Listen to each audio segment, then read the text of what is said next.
His third best hand threw his plate into the dirt and said he'd walk to town barefoot before he ate another mouthful of Clem Dodd's biscuits, and Newt Iverson couldn't rightly argue with the man. The biscuits were bad. They had been bad since March, when Newt's cook of 7 years had broken his collarbone and ridden south on the supply wagon to his sister's in Abilene. That was 6 weeks past. 6 weeks of Clem's biscuits, Clem's burned beans, Clem's coffee thick enough to shoe a horse with. 2 men had already drawn their wages and ridden on without a backward look. Another 2 were examining the horizon the way a man does when he's made his decision and is only waiting for the courage to act on it. Newt picked the plate up out of the dust and carried it to the wash basin himself.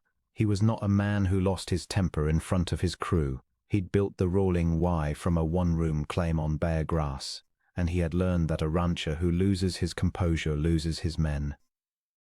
But he could feel his patience loosening at the bolts. The spring gather was 2 weeks out. He needed every hand he had. Lose 2 more riders and he'd be roping calves in the dark, alone, with no way to get the count done before the buyers moved on. Worse still, his neighbor to the south, Harlan Puit, had been watching the Rolling Y all winter with the patient attention of a man who expects to pick something up cheap. Newt didn't intend to give him the satisfaction. He wrote the notice that evening at the kitchen table, crossing out words and starting again until it said what he needed without sounding like a man begging. Wanted: a cook for a working cattle outfit, Rolling Y Ranch, 12 miles north of Corda. Steady wages, dry roof, regular supplies. He nailed it to the post at Hatcher's Dry Goods the next morning, before the store was properly open, and drove back to his cattle without waiting to see if anyone stopped to read it. He did not think much about who might answer. He was thinking about grass and cattle and 60 days. Beulah Stockton read the notice on a Tuesday, standing in front of Hatcher's with her reticule containing 63 cents and a prayer she hadn't yet found proper words for. She read it twice to be sure she had it right. Cook for a working outfit, steady wages, dry roof. She had 5 children behind her on the boardwalk, ranging in age from 14 down to 4. She had a wagon with a cracked wheel rim, 2 quilts, a cast iron skillet, and those 63 cents. She had been a cook since her father's hotel kitchen, starting at 12 years old, and she had kept her own house fed and warm for 22 years after that, until her husband Dale went and drowned himself trying to cross the Cimarron in flood season, leaving her the children and the cracked rim wagon, and nothing else of material consequence. She pulled the tack from the board, folded the notice, and put it in her reticule next to the coins.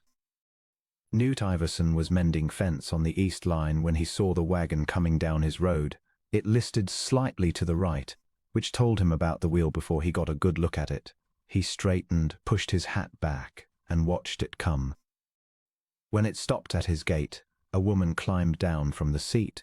She was somewhere in her middle 40s, not tall, wearing a brown dress that had seen a number of hard seasons. Her face was composed and direct.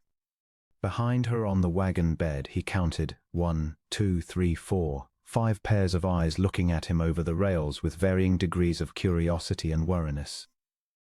He looked at the woman. She looked back at him without flinching. "I've come about the cook posting," she said. "I'm Beulah Stockton. I'm a widow. I can cook for any outfit you care to put in front of me, and I want the job." "That's a considerable number of children," Newt said. "It is," she agreed. "They eat, but they work. Every one of them. The 4 youngest can carry scrub and keep a fire going. My oldest, Hattie, can manage a kitchen on her own. The boy after her, Reuben, is good with horses." Newt looked at the wagon and thought about his biscuits. He thought about the 2 men who'd left and the 2 more who were leaving in their hearts. "You got references," he said.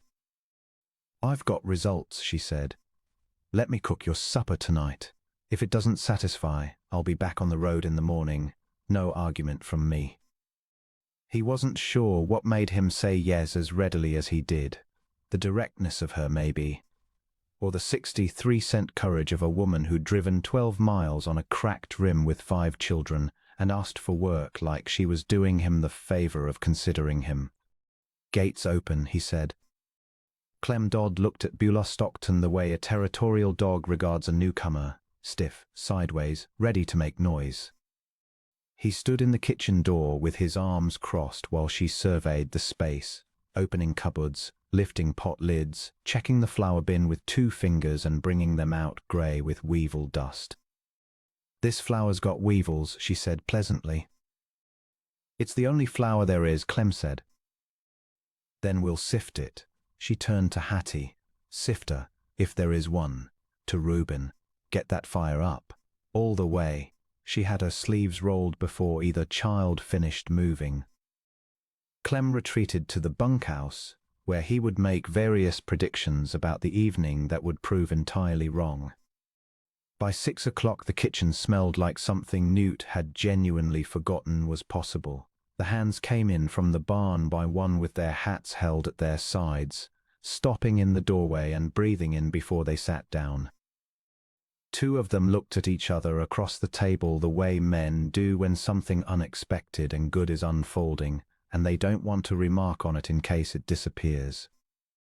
Beulah put cornbread on the table, golden and risen properly, then a heavy Dutch oven of beef and root vegetables, with gravy the color of good dark earth, the kind of gravy that meant somebody understood the relationship between time and heat. Clem's burned beans sat in their pot on the back of the stove, ignored by all parties. The hand who had thrown his plate into the dirt that morning ate 3 helpings and said nothing, which was more eloquent than anything Newt had heard all month. After supper, Newt found Beulah at the pump, washing the big pot. The children were lined up alongside, washing dishes in order of age, efficient and quiet, as if they'd done it 1,000 times, which they had.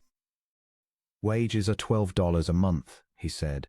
"Supplies from the account at Hatcher's. The tack room is empty. I'll put pallets down." He paused. "It's not much of a room." "It has a roof," she said, and wrung out her cloth. Her tone held no reproach, only fact. That was how it started. Within a week the rolling eye had changed its character entirely. The men who'd been looking at the horizon stopped looking. The biscuits were light and brown on the bottom, the coffee was honest, and there was always something worth coming to the table for. Beulah kept a tight kitchen and ran it without drama or complaint. Hattie managed the younger children in the mornings so Beulah could have breakfast on the stove before daylight. Reuben had discovered, to everyone's surprise, including Newt's, that he could handle horses with a steadiness unusual in a 12-year-old. Newt put Reuben to work at the hitching rail without fanfare, just pointed the boy at the task one morning. Reuben did it without fuss and came back in the afternoon wanting to know what else needed doing. The other children found their places in the same incremental way, by degrees, filling in gaps that had been empty so long Newt had stopped seeing them. The tack room became a proper sleeping room. Beulah found a piece of blue cloth in the wagon and sewed curtains for the one small window. Newt noticed the curtains every time he passed and did not remark on them, but he saw them each time, which was a different thing from not noticing. What Newt told himself he did not notice was Beulah herself, the way she moved through his kitchen as if it had been arranged to suit her, the way she managed 5 children and a crew of ranch hands without ever raising her voice, the careful efficiency of everything she put her hand. The way she sometimes stood at the kitchen window in the early morning with her coffee, looking out at his pastures with an expression he couldn't quite place, not longing exactly. More like a woman who had been moving for a long time and had found something solid to stand on and was taking stock of it. He was a bachelor of 48, who had been a bachelor so long he'd stopped thinking of it as a condition. He found reasons to be in the kitchen that had nothing to do with supplies. He told himself he was checking on supplies. Clem Dodd drew his wages and left in the 3rd week, which was expected and not mourned on either side. What Newt had not expected was the letter that arrived from Harlan Puit the same afternoon. He read it at the kitchen table. The language was courteous in the way of men who have already decided what will happen and are only informing you of it. Puit had purchased the note on Newt's operating loan from the bank in Corda. The note was due in full within 60 days. Should Newt find himself unable to meet the full obligation, Puit would be willing to accept the south pasture in settlement. The south pasture was the best grass on the rolling Y. It was where Newt's spring calves were running. He put the letter face down on the table. Beulah came in from the kitchen garden with a basket of early greens and looked at his face and did not ask the question she was clearly thinking. She set the basket in the dry sink and started washing the greens, her back to him, and the quiet she offered was a generous and deliberate thing. "Neighbors bought my loan," he said. "Wants the south pasture to settle it." She didn't turn around immediately. "Can you make the payment otherwise?" "If the gather goes clean and prices hold," he rubbed the back of his neck, "it'll be close." "You'll need every hand then. When does gather start?" 2 weeks. She turned around and looked at him steadily, her hands still damp. "Then we have 2 weeks to make sure no one else quits. They won't. I'll see to that." He believed her without being able to explain why he believed her so readily. He just did. What Beulah promised, Beulah delivered. She baked a raisin cake that Saturday that produced a silence at the supper table approaching the reverend. She learned every man's name in the first 3 days and used them without ceremony, asking about horses, aches, coffee preference. She remembered what each man had said a week before and asked follow-up questions, which was the kind of attention that makes a person feel seen without their being able to say exactly why. She also kept a sharp eye on the provisions. "You're short on salt and lard," she told Newt one morning, coming to where he was at the barn, list in hand. "And the beans from Hatcher's last time were old. I can taste it in the cook time. If I'm feeding 12 men through gather, I need better beans, and I need them well before we start, not the day of." He took the list and looked at it. It was precise and unsentimental. "I'll go to Corda Thursday." "I'll go with you," she said. "I know what I'm looking at." He started to say it wasn't necessary, then stopped. He thought about the weevil flour and Clem's burned beans. He thought about 12 hungry men and a gather that had to go right. "All right," he said. They drove to Corda in the supply wagon, the two of them on the bench with the prairie wind cutting across and the sky enormous overhead. Newt learned things he hadn't known about Beulah Stockton. She could estimate a side of salt pork to within a pound by eye alone. She knew the difference between freshly milled flour and flour that'd been sitting, and she could tell without being told. She argued a merchant down on dried peaches with a pleasantness so complete that the man agreed to a price he hadn't meant to agree and seemed almost grateful for the opportunity. On the drive home, the light going long and gold, she told him about Dale and the Cimarron flood and the cracked rim wagon. Not bitterly. She told it as fact, something that had happened and left its mark and had to be walked through. He told her, which surprised him, about the drought of A5 and how close the rolling Y had come to gone, and how he'd grubbed his way back a season at a time with no help and nothing but stubbornness to trade on. "You held on," she said. "Stubbornness, mostly." "Stubbornness is underrated," she said. He looked at the road and felt the corner of his mouth move. It was not quite a smile, but it was near one, and she saw it and looked back at the horizon, and neither of them said anything more, but the silence between them was easy rather than empty, and Newt noticed the difference. The gather started on a Monday in early May and ran flat out for 10 days. Beulah had breakfast on the table by 5. She sent a Dutch oven of dinner to the south pasture in a wagon, so the men didn't lose an hour riding in at midday, which saved Newt measurably, and which no one had thought to do before, because no one had been thinking clearly about how a crew gets through a hard push. The men worked without complaint and without any sign of quitting, and Newt credited this to equal parts Beulah's cooking and the quiet force of her expectation that they would simply do their jobs. On the 8th day, Harlan Puit rode in. He came in the late afternoon, alone, his collar pin catching the sun, dressed for a bank rather than a ranch. He looked over the corrals thick with sorted calves, the activity of a working outfit running at full capacity, and his expression shifted in a way Newt recognized, not quite surprise, but the particular recalibration of a man whose plan has encountered an inconvenient fact. He asked for Newt. Newt came from the barn, rag in hand. "Iverson," Puit said, "you've got things moving." "Always did," Newt said. Puit looked toward the house. The smell of supper was drifting across the yard. "Heard you took on a widow woman to cook." "Hired a cook," Newt said. "Yes." "Seems an unusual arrangement for a man running solo." Pruitt's tone was careful, feeling for a soft place. "Seems like a capable woman doing the work she's paid for," Newt said, and his voice was flat and final in the way of a man who has built a fence and will not discuss whether it should be there. Puit looked at him a moment longer, then tipped his hat with the courtesy of a man who has just revised his plans and rode south. Newt watched him go until he was a speck on the grass, then went into supper. That evening, the hands in the bunkhouse and the children asleep, he came to the kitchen. Beulah was at the table with her accounts and her wire-rimmed reading glasses, the lamp pulled close. He sat down across from her. She looked up. "Puit rode out today," he said. "I watched from the window," she said. "I thought he might." "Gather's going to clear the note. Prices are holding." He turned his hat in his hands. "He's not getting the south pasture." She folded her hands on her ledger. "That is good news." "It is."